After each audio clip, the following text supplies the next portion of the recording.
Hello YouTube, it is precisely 1:52 in the afternoon. My name is Ben, and today I will be showing you how to play the introduction to Johnny We Good by Chuck Berry. Yeah, so Chuck Berry released this song in 1958. He wrote it and recorded it first, unlike quite a lot of pop songs and covers. And the introduction is probably one of the most famous riffs or introductions in rock and roll history. So I'm going to try and show you how to play it, or at least the way that I think is right. You can always disagree with me, but this is how I try and play it. Right, so this is how the intro goes.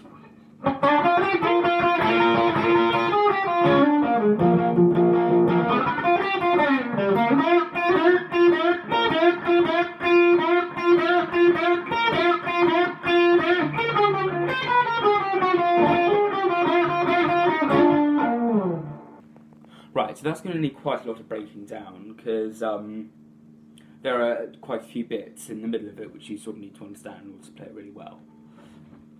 But I'm going to start with the notes.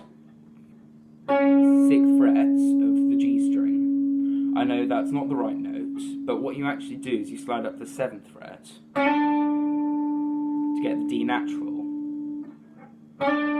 So that's the first note, as it were. I mean, you'd call it an acciaccatura in classical music, but this isn't classical music, is it? So, slide up, then you go onto the 6th fret of the B string. That's an F. So you get 7, 6, then the 8th fret, which is a G. So 7, 6, 8. And then after that, you get your first finger, or I use my first finger, I can't really see what other finger you'd use, on the 5th fret, and you just slide it up to the 6th fret, just like we do for the first note. But, so again, if you do it slowly, this is what it sounds like. I mean, if you're starting this totally afresh, then do it slowly. Do it this speed, just build it up with a metronome. There is a reason why people say metronome practice is really good. I back it wholly. I think it's a great way to get things up to speed. I certainly do it a lot, and I'd suggest you do it if you're learning this piece as well. And gradually, till you're at full speed. And then that's just the first little bit. After this, 1, 2, 3, 4, 5, 6, 7, 8, 9. You do 9 of this 6th fret. 1, and the first one obviously has a acciaccatura on it. Actually, whenever I play a downstroke with this hand, I actually do a slide up from the 5th fret. And I do down, up, up, down, up, up, down, up, down. So actually the left hand goes like this.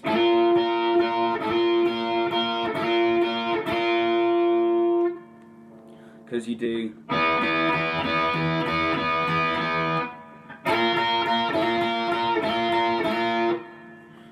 I don't know if that's how Chuck Berry does it. I mean, I can't see his fingers from a tiny computer screen, but that's certainly what it sounds like he's doing, because you get the right impulse on the right beat to the bar, which is certainly what I do. So you play 9 of those, and whenever you do a downstroke, you slide up from the 5th fret to the 6th fret. And after that, practicing it with the metronome all the time, you get this. And onto the next bit, you get this. Now this bit is, again, tiny bit fiddly. Well, it's not so much fiddly, but what you need to do is you need to play the 9th fret on the B string, then go down to the 8th fret, and then down to the 6th fret. Don't forget you're doing this after the last acciaccatura up the B flat. Then 9, 8, 6, 9, 8, 6. And I'm using my 4th finger, 3rd finger, 1st finger. probably enough for hearing that bit now, so I'll go on to the next bit. Right, I'm sorry, my guitar's out of tune a bit, but it's a Les Paul, can't really blame it. So what I've got here is I've got the 6th fret. It's actually these two notes, but it's just, instead of playing the B string and the E string, we're playing the G string and the B string. So you get, and that's not the right interval we need, because that's what we want to hear. That's a minor third, but we want to hear we don't want to hear a major third. We want a minor third there. So what you do is you just put your second finger down on the 7th fret, because your 2 fingers below it are on the 6th fret. But you only put it down on the G string, otherwise you get this. It's not what you want to hear. And that sort of gives it a slightly more bluesy feel. I mean, obviously that's what Chuck Berry did, because he was one of the great bluesmen. But, yeah. And then from the bit before it, you get this. And then right from the beginning, you get this.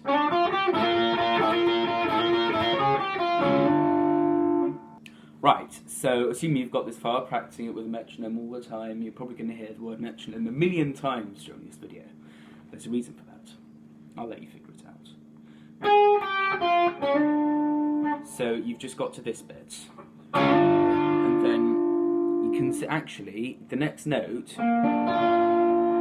forms a B flat major arpeggio.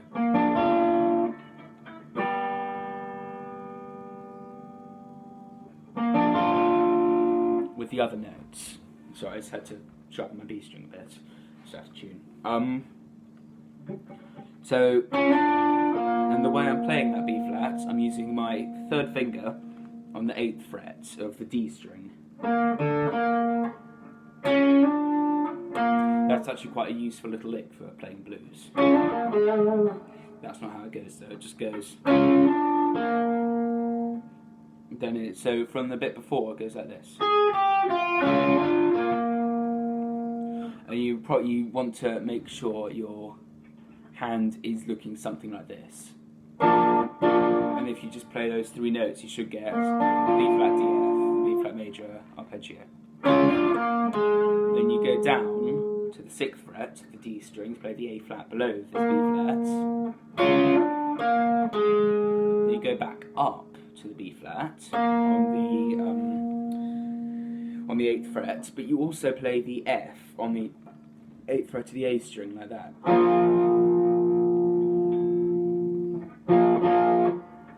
And then from the bluesy bit, it goes like this. So just to clarify, I'm doing bar 6th string, 6th fret, then up to the 7th fret on the bottom note, then 8 on D string, 6 on the D string, then 8 on A and D strings. And it sounds like this up to speed.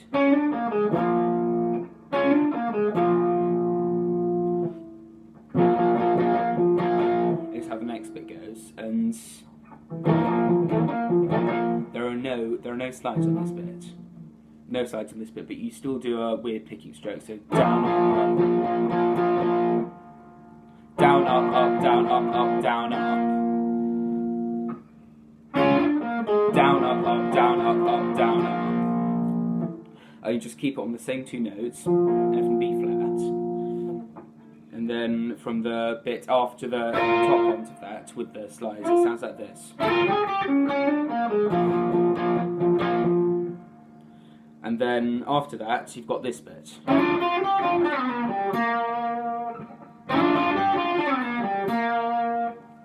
Which I'm going to teach you also. In fact, I'm going to teach you the whole riff as something of an added bonus to an otherwise empty video.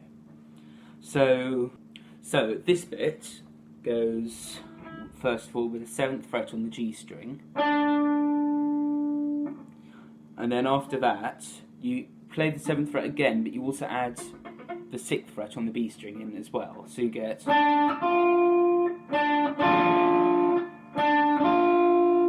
And And after that, you still play this 7th fret again, but you also add in the 8th fret on the B string, so you get this. And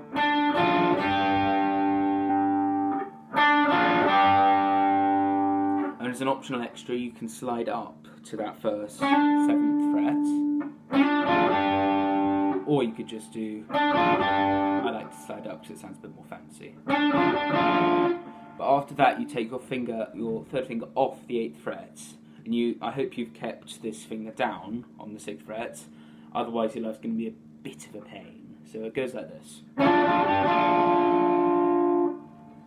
from the bit before, it sounds like this.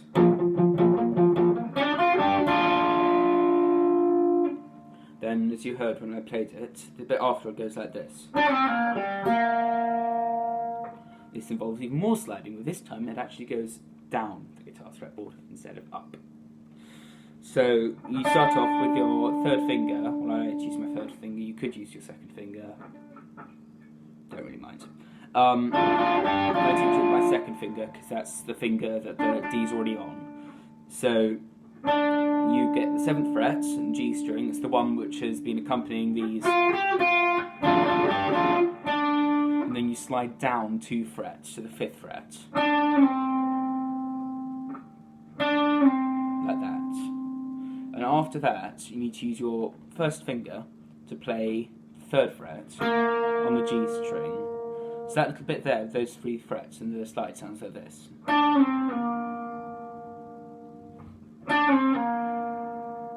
And with the bit before it, the 2 notes sounds like this. Well, I'll add to the next note in, because I'm going to show you that in a few seconds. I'll just play that again so you can get it.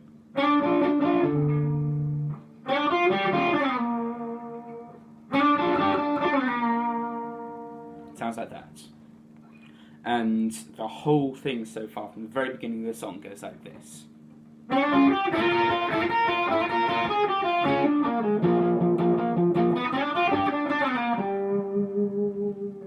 And I'm adding this little note in here. It's a G, it's the 5th fret of the D string.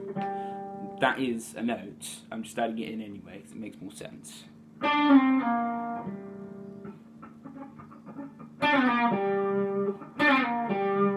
A note you don't do. You only use 1 downstroke. Then you use 1 more downstroke on this G, it's the 5th fret of the D string. So, if you try that quite a few times, always build it with a metronome. And then you go back to the 3rd fret, on your 1st finger, 3rd fret to the G string. So you get...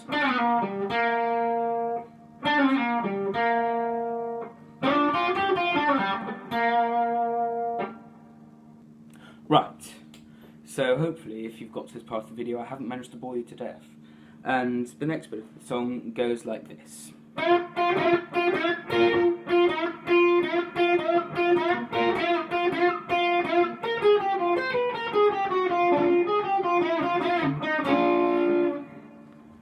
And I'm going to teach you all of that, obviously.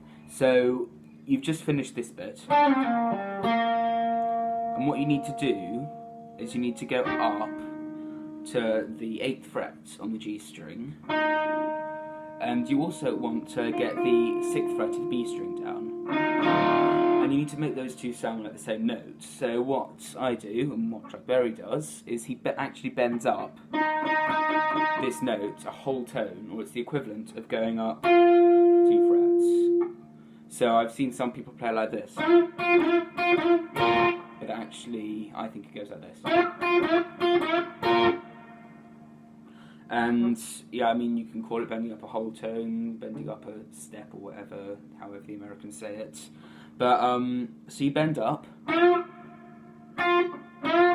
You only want to play one of those notes at a time, otherwise you're going to get, which admittedly doesn't sound so bad, but it isn't quite what Chuck Berry wants. So, and you notice sometimes you actually slip in that same bar that we had from the beginning of the piece. So 1, 2, 3, 1, 2, 1,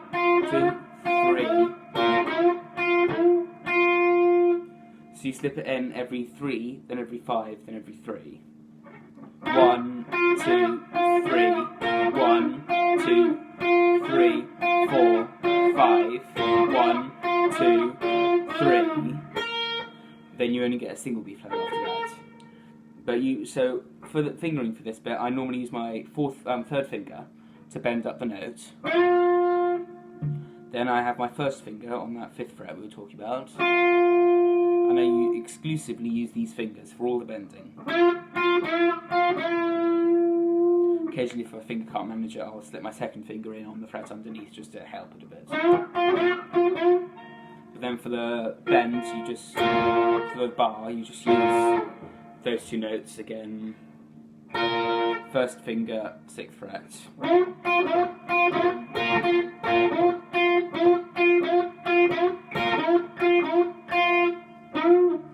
And that's really all there is to it. I mean, yeah, I've gone over everything, I think. And then you get the next bit of the intro, which goes like this.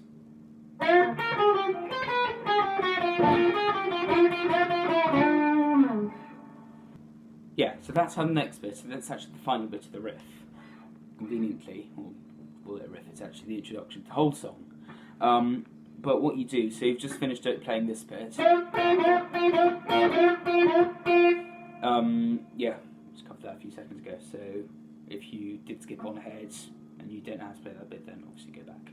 But when you finished all that, you play it again, it's actually counted under 3 times. But instead of playing the 2 notes at the top, you actually only play the top note. 6th fret to the E string, it's only that B flat. And you're actually going to see quite a few of the notes from the very beginning of the introduction. You're actually going to see quite a few of those notes here. So then, if you remember, when we put our 4th finger on the 9th fret of the B string, quite some time ago, we're going to do that again. I'm going to go down a fret, the 6th fret, not 6th fret, the 8th fret, and down another 2 frets to the 6th fret. 9, 8, 6. 9, 8, 6. Alright, fine. 6, 9, 8, 6. And then after this, what you need to do is you need to go up 2 frets and across 1 string to the 8th fret of the E string. Should be that C.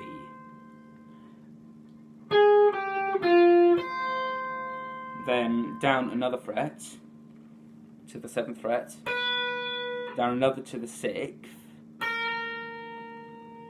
Do that again slowly.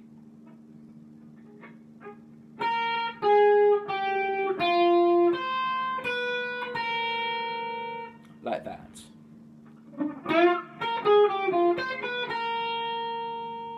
As so. And then you go back around these notes. But this time you actually add in that note there. I don't think you've played it before in this introduction. The 7th fret of the B string. But you just repeat that.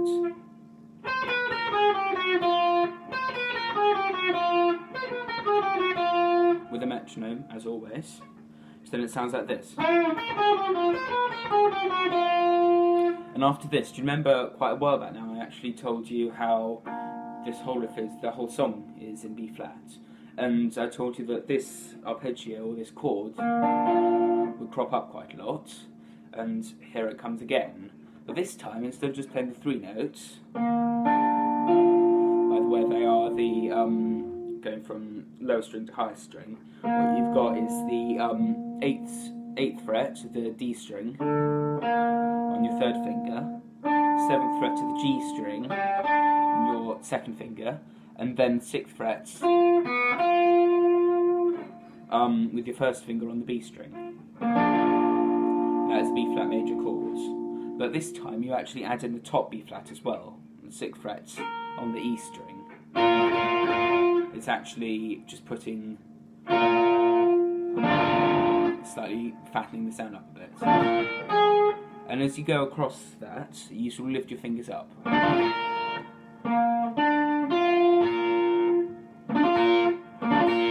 Because you don't want the whole sound to ring like this. You want it to go. You can keep these two down if you want. But then it goes.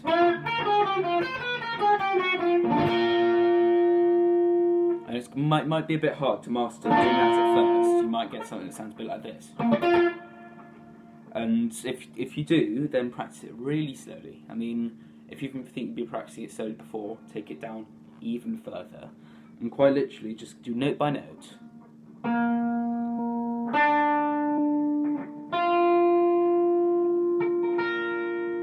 Like that.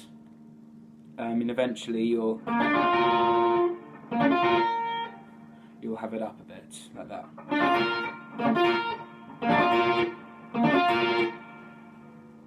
Like that. So, from the bit I've just shown you, it goes like this. And here come these three notes again.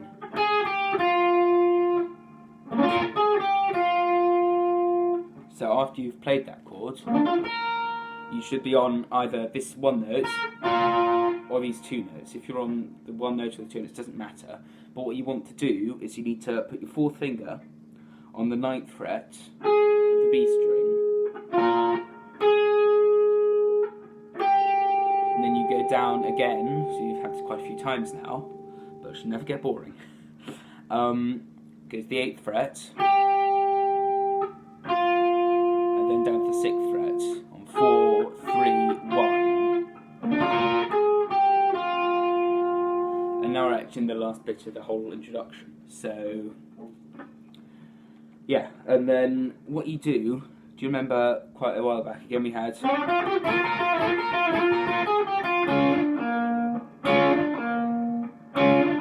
that bit? Well, we're actually going to do it again here.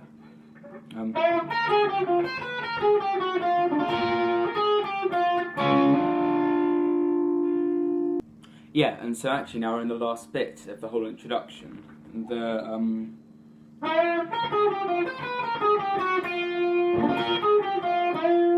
You haven't heard this bit, unless you've obviously listened to the original or you remember the bit back at the beginning. This is how it goes. So I've just shown you the... And then do you remember when we had the... It's actually that bend, the same bend again. So you've got the 8th fret bending up on your 3rd finger, 8th fret of the G string, until it's the pitch of the 6th fret on your B string.